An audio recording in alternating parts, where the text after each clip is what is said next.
Selamat malam Bapak Ibu, saudara-saudari dan anak-anak yang kekasih dalam Tuhan Yesus Kristus. Salam sejahtera bagi kita semua. Syukur kepada Tuhan, pada malam ini kita kembali bersekutu dalam renungan malam Jemaat Satria Kasih Jumat 31 Juli 2020. Di tengah-tengah perjuangan kita menghadapi kehidupan yang ada, secara khusus dalam beradaptasi dengan kebiasaan baru karena penyebaran COVID-19, kita tetap membawa kehidupan kita kepada Tuhan dalam doa dan terang firman-Nya. Sebelum kita membaca dan merenungkan firman Tuhan, marilah kita berdoa. Syukur kepadamu ya Tuhan, bahwa di tengah-tengah berbagai persoalan atau pergumulan hidup kami tetap meyakini Tuhan selalu bekerja dan menyatakan pertolongan Tuhan yang selalu indah pada waktunya dalam kehidupan kami. Kami bersyukur atas persekutuan kami pada malam hari ini. Di dalamnya, sebentar lagi kami akan membaca dan merenungkan firman Tuhan. Roh Kudus, teguhkanlah firman Tuhan ini di dalam hati dan seluruh hidup kami, sehingga kami sungguh-sungguh dapat melaksanakannya seturut dengan kehendak-Mu. Mohon ampun untuk dosa dan kesalahan kami, di dalam nama Tuhan kami Yesus Kristus. Amin. Pembacaan firman dari Injil Markus pasal 6 ayat 30 sampai 44.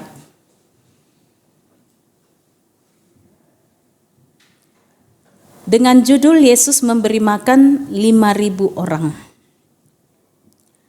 Kemudian rasul-rasul itu kembali berkumpul dengan Yesus dan memberitahukan kepadanya semua yang mereka kerjakan dan ajarkan. Lalu ia berkata kepada mereka, "Marilah ke tempat yang sunyi, supaya kita sendirian dan beristirahat seketika. Sebab memang begitu banyaknya orang yang datang dan yang pergi, sehingga makan pun mereka tidak sempat." Maka berangkatlah mereka untuk mengasingkan diri dengan perahu ke tempat yang sunyi. Tetapi pada waktu mereka bertolak, banyak orang melihat mereka dan mengetahui tujuan mereka. Dengan mengambil jalan darat, segeralah datang orang dari semua kota ke tempat itu, sehingga mendahului mereka. Ketika Yesus mendarat, ia melihat sejumlah besar orang banyak, maka tergeraklah hatinya oleh belas kasihan kepada mereka, karena mereka seperti domba yang tidak mempunyai gembala. Lalu mulailah ia mengajarkan banyak hal kepada mereka.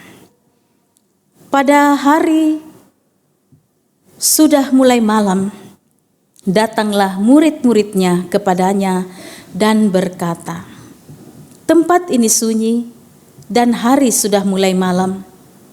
Suruhlah mereka pergi, supaya mereka dapat membeli makanan di desa-desa dan di kampung-kampung sekitar ini." Tetapi jawabnya, "Kamu harus memberi mereka makan." Kata mereka kepadanya, "Jadi haruskah kami membeli roti seharga 200 dinar untuk memberi mereka makan?" Tetapi ia berkata kepada mereka, "Berapa banyak roti yang ada padamu? Cobalah periksa." Sesudah memeriksanya, mereka berkata, 5 roti dan 2 ikan. Lalu ia menyuruh orang-orang itu supaya semua duduk berkelompok-kelompok di atas rumput hijau. Maka duduklah mereka berkelompok-kelompok, ada yang 100, ada yang 50, dan setelah ia mengambil 5 roti dan 2 ikan itu, ia menengadah ke langit dan mengucap berkat, lalu memecah-mecahkan roti itu dan memberikannya kepada murid-muridnya, supaya dibagi-bagikan kepada orang-orang itu. Begitu juga kedua ikan itu dibagi-bagikannya kepada semua mereka. Dan mereka semuanya makan sampai kenyang. Kemudian orang mengumpulkan potongan-potongan roti 12 bakul penuh, selain daripada sisa-sisa ikan. Yang ikut makan roti itu ada 5.000 orang laki-laki. Amin firman Tuhan. Bapak, Ibu, saudara-saudari, anak-anak yang kekasih dalam Tuhan. Dalam pekerjaan, pelayanan, atau dalam menyusun rencana pribadi kita, kita membutuhkan titik awal dari mana kita akan memulai penyusunan program atau rencana itu. Ada yang mengatakan bahwa mari kita mulai dengan menginventarisasi masalah-masalah terlebih dahulu. Jadi sebelum menyusun program, dijabarkan masalah-masalah, baru kemudian dikaji atau dianalisa bagaimana solusinya. Atau ada juga yang titik awal dalam menentukan program atau rencana masa depan, dimulai bukan dari masalah, tetapi dari potensi yang ada. Jadi jabarkan dulu potensi-potensi yang ada, dan dari sana mata kita akan dibuka lebar bahwa ternyata luar biasa potensi yang ada pada kita. Mengapa ada yang merasa lebih baik untuk mengambil titik awal atau mulai dari penggalian potensi daripada mulai dari masalah? Sebab kalau mulai dari masalah bisa membawa dampak psikis yang tidak baik, atau istilahnya belum berperang sudah kalah, ya, karena hanya fokus pada masalah-masalah yang ada. Dalam pembacaan ini luar biasa, Tuhan Yesus memakai kedua pendekatan itu untuk mengajar banyak makna kehidupan kepada umatnya. Murid-murid berpikir bahwa menyingkir ke tempat yang sunyi adalah solusi yang paling baik untuk mengatasi persoalan begitu banyak orang yang datang dan pergi kepada mereka, sehingga makan pun mereka tidak sempat. Lalu memang seperti itu yang terjadi. Dengan perahu murid-murid membawa Tuhan Yesus bertolak ke tempat yang sunyi. Tetapi orang-orang melihat kemana mereka pergi, sehingga ribuan orang ini dengan jalan darat juga pergi ke tempat itu. Lalu tertulis bahwa tergeraklah hati Tuhan Yesus oleh belas kasihan, sehingga ia terus mengajarkan banyak hal kepada ribuan orang yang mengikutinya itu. Ketika hari sudah mulai malam, murid-murid menemukan dan menguraikan sejumlah masalah kepada Tuhan Yesus. Yang pertama, tempat ini sunyi dan sudah malam. Yang kedua, masalahnya adalah ribuan orang ini termasuk mereka butuh makanan. Solusi yang ditawarkan oleh murid-murid, suruhlah orang-orang itu pergi. Tetapi Tuhan Yesus mengatakan, kamu harus memberi mereka makan. Jawaban murid-murid, jadi haruskah kami membeli roti seharga 200 dinar untuk memberi mereka makan? Sementara hari sudah malam dan jumlah pada waktu itu adalah 5.000 laki-laki, belum termasuk perempuan dan anak-anak. 200 dinar adalah uang yang banyak. 1 dinar adalah upah buruh dalam 1 hari. Bisa dibuat perkiraan zaman sekarang ini sekitar 20 juta anggaran, ya, khusus konsumsi malam itu. Roti yang dimaksud di sini bukan jajanan seperti kita orang Indonesia, tapi bagi mereka itu adalah makanan pokok. Dengan kata lain, bagi murid-murid mustahil untuk memberikan makanan ribuan orang pada saat itu. Tapi apa yang Tuhan Yesus katakan? Ia bukan berangkat dari masalah, tetapi ia berangkat dari potensi yang ada. Tuhan Yesus mengatakan, berapa yang ada padamu? Coba periksa. Baru murid-murid mengatakan, kami cuma memiliki 5 roti dan 2 ikan. Jumlah yang sangat kecil. Tetapi dalam campur tangan Tuhan Yesus, ini yang kecil ini dapat memberi makan 5.000 orang lebih. Semua makan dengan kenyang sampai tersisa 12 bakul roti, belum termasuk ikan. Luar biasa. Kisah mujizat Tuhan Yesus memberi makan 5.000 orang lebih ini. Bapak, Ibu, saudara-saudari, anak-anak yang terkasih. Di masa yang sulit ini, kadang pandangan kita lebih banyak kita arahkan kepada besarnya masalah dan banyaknya masalah kita. Sampai kita melupakan belas kasih Tuhan kepada kita.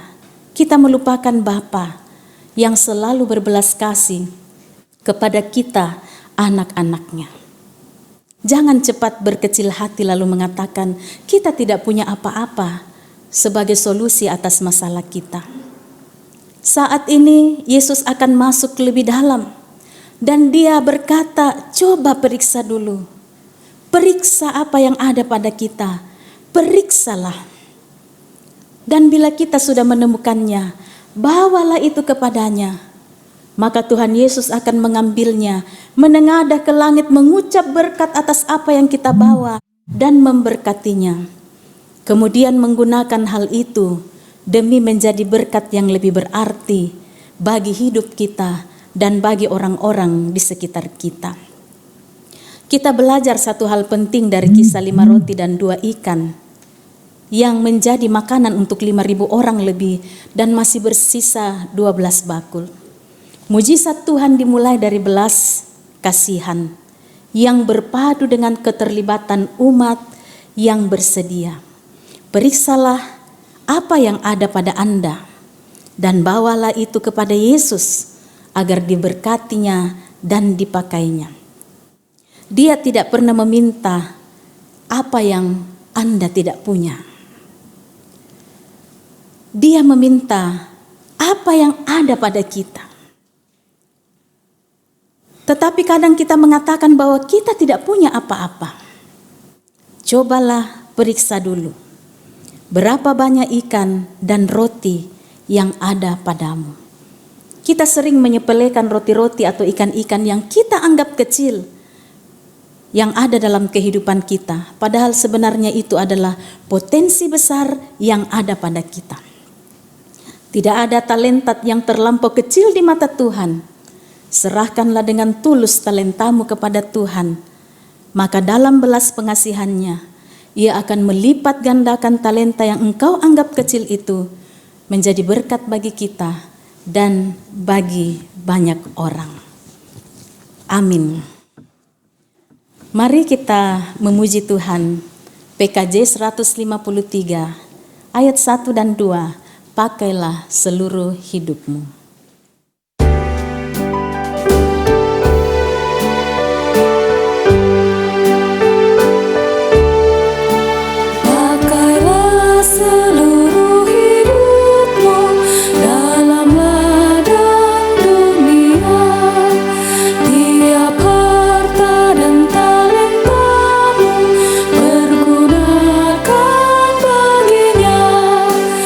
Berkat Tuhan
marilah kita membawa kehidupan kita kepada Tuhan di dalam doa.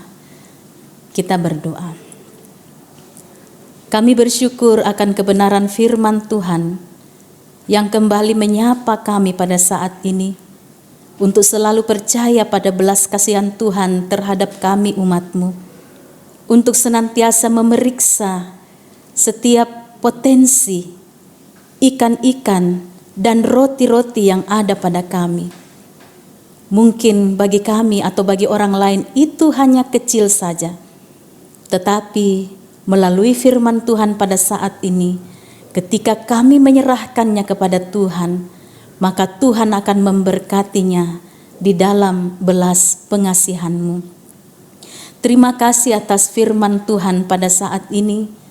Biarlah kami dalam menjalani hidup kami selalu berpedoman pada kebenaran firman-Mu, supaya dalam segala aktivitas kami, di dalam segala perjuangan kehidupan kami tidak akan jatuh ke dalam pencobaan, melainkan kami senantiasa tampil sebagai pemenang. Sertailah setiap keluarga umat-Mu ya Tuhan, dalam persekutuan pada saat ini. Berikan kesehatan yang baik, berkati di dalam melaksanakan pekerjaan, di dalam melaksanakan pendidikan, dan berbagai-bagai perjuangan kehidupan kami. Berikanlah juga ya Tuhan keteguhan iman dalam menghadapi berbagai persoalan yang datang. Apapun juga ya Tuhan, kami percaya kami dapat mengatasinya bersama dengan Tuhan. Termasuk juga pergumulan yang dialami oleh seluruh umat manusia, bagi kami khususnya di Indonesia, akan dampak penyebaran virus COVID-19 ini ya Tuhan.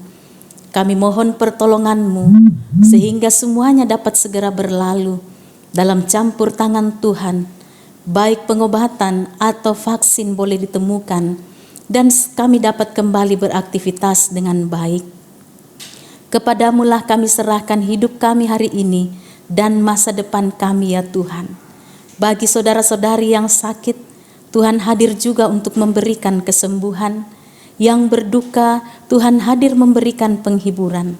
Yang mengucap syukur atas pertambahan usia atau ulang tahun, kiranya sukacita mereka dapat semakin memperteguh hidup mereka berhikmat di dalam Tuhan. Ampuni dosa dan kesalahan kami ya Tuhan. Kami serahkan hidup kami malam ini dan seterusnya hanya ke dalam tangan-Mu saja. Dalam nama Tuhan kami Yesus Kristus, kami berdoa. Amin. Demikianlah renungan malam Jemaat Satria Kasih pada saat ini Jumat 31 Juli 2020. Mari kita tetap berjalan dengan yakin akan belas pengasihan Tuhan. Tuhan memberkati kita.